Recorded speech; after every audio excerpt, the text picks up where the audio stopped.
You know, you ask why he's out there. Because he's got corporate sponsors on the side of that truck. And also, he'd like to think... Oh, Hornaday's in the wall. Hornaday into the wall in the backstretch. Now Ricky Carmichael also in the 4, spinning. The 51 of Eric Almirola caught up in this. There's Johnny Vincent in the 95 trying to avoid. What a job by Nelson Piquet Jr. too, Phil. Second time he's done a great job.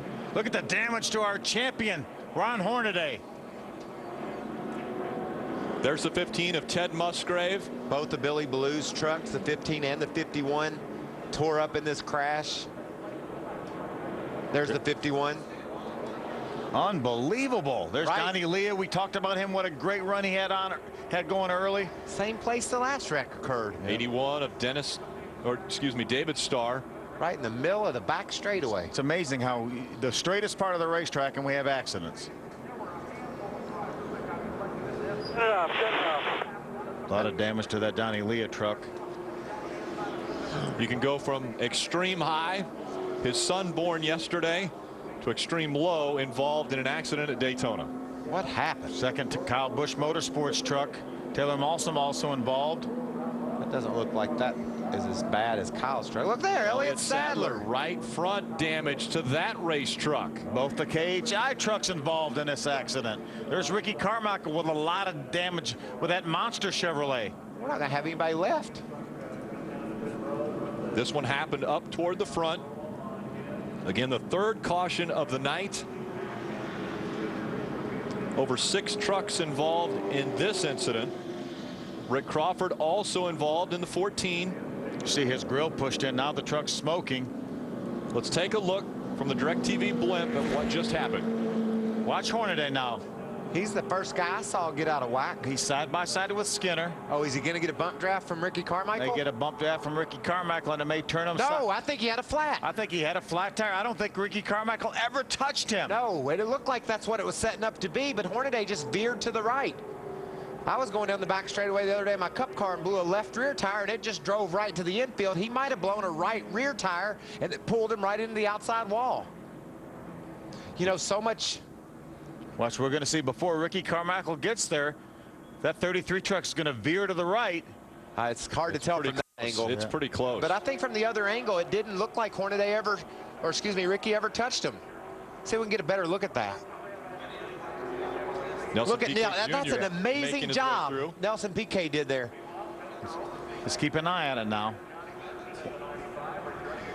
Boy, it almost looked from that angle like there might have been a slight contact. If we could look back at that first one and really see, it looked like from the first look we saw from it, Ricky didn't hit him. You can see the right rear tire's down on Ron's truck right there. I think riding along with Elliott Sadler. Keep coming on the bottom. Keep coming low, low, low. Keep coming low. That's good. Nelson Piquet slipping by there. That's an amazing job that young man did. Good job. Ryan Sieg getting by as well. There's Crawford's view. Or just right in front of him. Through the grass. Hold her straight. Hold her straight. Back up. Again, coming right at us. Well, I'm telling you, from that angle, it almost looks like there was a little bit of contact, and that got right wiggling. Let's look at what we saw the first time. Yeah, this is from the blimp. Let's look one more time to see if there was any contact. Again, we're looking at the 4 and the 33. He's going to pull up on him for sure. I don't think so, Phil. Boy, if there was contact, it was so slight. Well, and I just think I think Ron had a flat tire. I really do. It looks like right when the 4 gets to the back bumper of that truck, it starts to move to the right. Yeah, but I mean, it's so close. Adam Alexander. And it's always tough to judge what a driver says right after an accident because of the emotion involved. But Hornaday came on the radio right after the contact, the spinning was over, and he said simply, too much bump drafting. So he obviously felt like there was contact, and he got that same message delivered back to him from the spotter stand. Neither one of those guys have the benefit of replay like you guys do and have seen so many, but that was the word from Hornaday's radio, Rick. Let's go back down to Ray. Ray.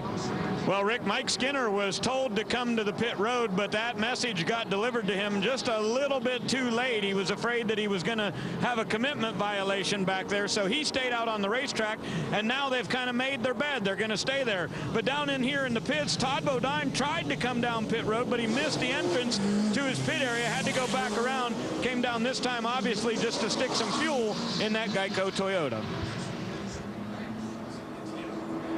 See a lot of smoke coming out of the 14.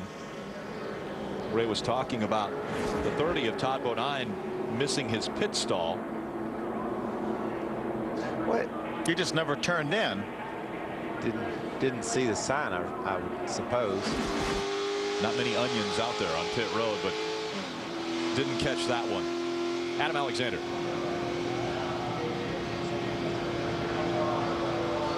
And Jason White has already made one pit stop in this cycle. He is crossing the start-finish line now, and when he comes back around to pit road, he will come down pit lane again. He's been very, very loose. That's what he said on that run. So they discussed the changes the first time they came down pit road at lap 33. It was a shock and chassis adjustment. They plan to come back down for tires and fuel. But, guys, when you look at the attrition rate and the number of big-name drivers who find themselves now behind the 8 ball, it's hard not to think Jason White is quickly becoming a favorite. This guy's been good throughout the evening. He's set on the pole. He's proved he can do it in the draft. And right now, the competition for him is dwindling. Yeah, he's got guys like Mike Skinner and Timothy Peters that have proven they've got good trucks, right? Got a fire down here on Rick Crawford's truck. He just came in. They're putting the fire extinguisher on it right now. There was a lot of smoke coming from underneath the engine. They're aware now that the fire was on that Lilly Trucking Ford. They may be changing the radiator. You see the guys, the radiator's been pushed back in towards the engine. These are the trucks that were involved in this latest incident. A lot of them. Elliott Sadler so good early on. Ricky Carmichael ran well. Ted Musgrave has now been involved in both incidents. Donnie Leah had worked his way into the top 15. Ron Hornaday, our champion. Eric Almirola had a good truck. Taylor Malsom was racing up in the top 5. Phil, I'm still not convinced that Ricky Carmichael caused this. It looks like simultaneously, just like you said, Rick, right when he got there, Hornaday veered to the outside. Now you would think that Ricky hit him, but it's so close. And first of all, they're not in line. I mean, Ricky Carmichael's out of ways. Okay, right there. I think there was contact. He might have. I think he did hit him. You're right. And that's how little it takes. That's how little it takes is exactly right. A lot of trucks involved. And Rick, you talked about it. Those don't line up on these trucks, and that's what Wayne Auten, our series director, preaches at the drivers' meeting. Think about the fact that these bumpers don't line up. And Ricky had to say, I caused that? I mean, I just barely bumped him. And look at the aftermath. A wild ride for a lot of trucks.